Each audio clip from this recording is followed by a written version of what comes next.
ఆంధ్రప్రదేశ్ చరిత్రలో సీఎం చంద్రబాబు నాయుడు సరికొత్త అధ్యయనానికి తెరలేపారని కడప జిల్లా టీడీపీ అధ్యక్షుడు శ్రీనివాసులరెడ్డి తెలిపారు. మాజీ సీఎం జగన్మోహన్ రెడ్డి కులాల మతాల మధ్య విద్వేషాలు సృష్టించడానికి కులగణన చేస్తే చంద్రబాబు నాయుడు నైపుణ్య గణన చేస్తున్నా అని చెప్పడం ఒక సరికొత్త చరిత్ర అన్నారు. ఎన్నికల ముందు ఇచ్చిన హామీలను మొదటి రోజే సంతకం పెట్టి నెరవేర్చిన ఘనత సీఎం చంద్రబాబుకి దక్కిందన్నారు. కడప ప్రజల సాంప్రదాయాలు, మతపరమైన గౌరవాలను కాపాడేందుకు తెలుగుదేశం పార్టీ ఎమ్మెల్యే మాధవిరెడ్డి కట్టుబడి ఉంటారన్నారు.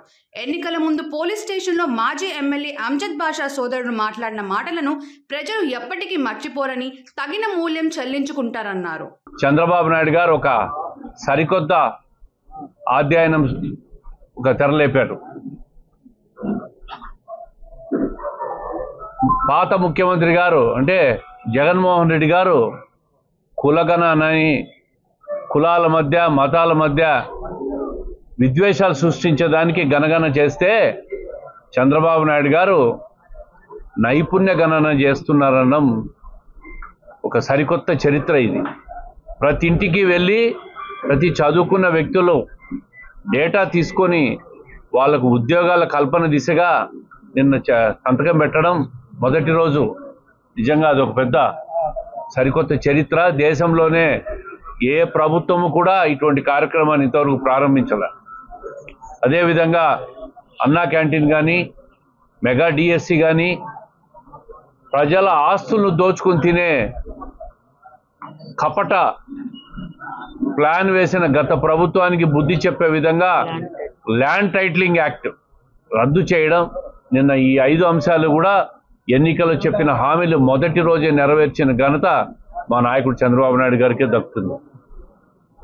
అన్నా క్యాంటీన్ మళ్ళీ ప్రారంభించడం, పేదలకు ఎంతో ఉపయోగకరమైన అన్నా క్యాంటీన్ ప్రారంభించడం కూడా శుభపరిణామం. ఏవైతే గత ప్రభుత్వం కక్షపూరితంగా రద్దు చేసిందో అవన్నీ కూడా ఈరోజు తిరిగి ప్రారంభిస్తూ ఉన్నాం.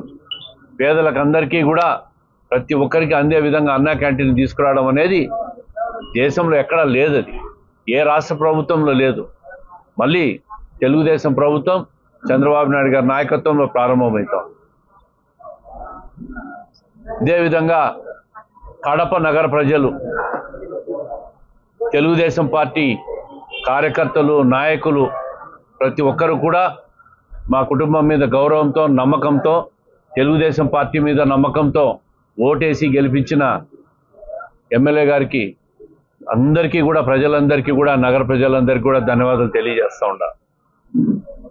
మీరు చూసింటారు గత 5 సంవత్సరాలుగా వైఎస్ఆర్ కాంగ్రెస్ ప్రభుత్వం ఇక్కడ ఒక మాజీ శాసనసభ్యుడు, ఈయనను ఒక నెల రోజులు విమర్శిస్తూనే ఉంటాం.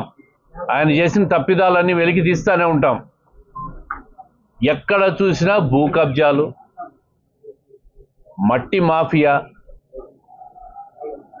ప్రభుత్వ భూములు ఆక్యుపై చేసుకోవడం, వక్ఫ్ బోర్డు భూములు అన్యాక్రాంతం కావడం, గాంజా మాఫియా, దొంగ బంగారం మాఫియా, దీనికే ఓట్లు ఇచ్చుకునింది వీళ్ళు. నేను అడుగుతున్నా ఆయన్ను, మొన్న కూడా అడిగా,